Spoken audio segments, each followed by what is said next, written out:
संसार में कुछ व्यक्तित्व ऐसे भी होते हैं जो परोपकार हेतु अपने हितों का बलिदान कर देते हैं। हमारे देश में ऐसे अनेक महापुरुष और नारियां हुई जिन्होंने दूसरों की सहायता और भलाई के लिए स्वयं कष्ट सहे। ऐसे ही महान परोपकारी पुरुषों में महर्षि दधीची का नाम आदर के साथ लिया जाता है। महर्षि दधीची नैमिषारण्य, जो कि अब सीतापुर उत्तर प्रदेश के घने जंगलों में आश्रम बनाकर रहते थे। उन्हीं दिनों देवताओं और असुरों में युद्ध छिड़ गया। देवताओं की हार जाने का अर्थ था असुरों का राज्य स्थापित होना। वे पूरी शक्ति से लड़ रहे थे। देवताओं ने असुरों को हराने के अनेक प्रयत्न किए किंतु सफल नहीं हुए। हताश देवतागण अपने राजा इंद्र के पास गए और बोले, राजन, हमें युद्ध में सफलता के आसार नहीं दिखाई पड़ते। क्यों ना इस विषय में ब्रह्मा जी से कोई उपाय पूछें। इंद्र देवताओं की सलाह मानकर ब्रह्मा जी के पास गए। इंद्र ने उन्हें अपनी चिंता से अवगत कराया। ब्रह्मा जी बोले, हे देवराज, त्याग में इतनी शक्ति होती है कि उसके बल पर किसी भी असंभव कार्य को संभव बनाया जा सकता है। लेकिन दुख है कि इस समय आप में से कोई भी इस मार्ग पर नहीं चल रहा। ब्रह्मा जी की बातें सुनकर देवराज इंद्र चिंतित हो गए। वे बोले, फिर क्या होगा? ब्रह्मा जी ने बताया, नैमिषारण्य वन में एक तपस्वी तप कर रहे हैं। उनका नाम दधीची है। उन्होंने तपस्या और साधना के बल पर अपने अंदर अपार शक्ति जुटा ली है। यदि उनकी अस्थियों से बने अस्त्रों का प्रयोग करें तो असुर निश्चित ही परास्त होंगे।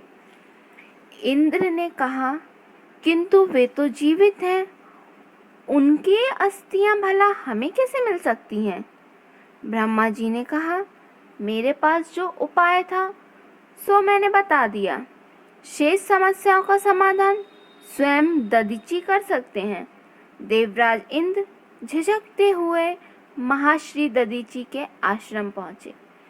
महर्षि उस समय ध्यानावस्था में थे। इंद्र उनके सामने हाथ जोड़कर याचक की मुद्रा में खड़े हो गए। ध्यान भंग होने पर उन्होंने इंद्र को बैठने के लिए कहा। फिर उनसे पूछा, कहिए देवराज, कैसे आना हुआ? इंद्र बोले, महर्षि क्षमा करें, मैंने आपके ध्यान में बाधा पहुंचाई है। महर्षि, आपको ज्ञात होगा, इस समय देवताओं और असुरों में युद्ध चल रहा है। वे तरह तरह के अत्याचार कर रहे हैं। उनका सेनापति भृत्तासुर बहुत ही क्रूर और अत्याचारी है।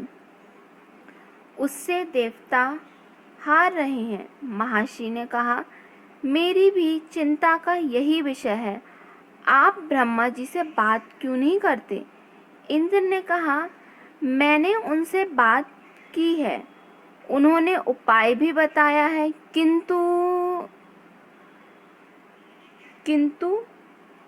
क्या देवराज, आप रुक क्यों गए? साफ साफ बताइए। मेरे प्राणों की जरूरत होगी तो भी मैं तैयार हूँ। इंद्र ने कहा, हे महर्षि, ब्रह्मा जी ने बताया है कि आपकी अस्थियों से अस्त्र बनाया जाए तो वह वज्र के समान होगा। भ्रष्टासुर को मारने हेतु ऐसे ही वज्र अस्त्र की आवश्यकता है। इंद्र की बात सुनते ही महाश्री का चेहरा क्रांतिमय हो गया। उन्होंने सोचा, मैं धन्य हो गया। उनका रोम रोम पुलकित हो गया। प्रसन्नता पूर्वक महाश्री बोले, देवराज, आपकी इच्छा अवश्य पूरी होगी। मेरे लिए इससे ज़्यादा गौरव की बात क्या होगी। आप निश्चित ही मेरी अस्थियों से वज्र बनवाएं और असुरों का विनाश कर चारों ओर शांति स्थापित करें। दधीची ने ध्यान अवस्था में अपने नेत्र बंद कर लिए। उन्होंने योग के बल से अपने प्राणों को शरीर से अलग कर लिया। उनका शरीर निर्जीव हो गया। देवराज इंद्र आदर से उनके मृत शरीर को प्रणाम कर अपने साथ ले गए। महाश्री की अस्त्रियों से वज्र बना, जिसके प्रहार से वस्त्रासुर मारा गया। असुर पराजित हुए और देवताओं की जीत हुई।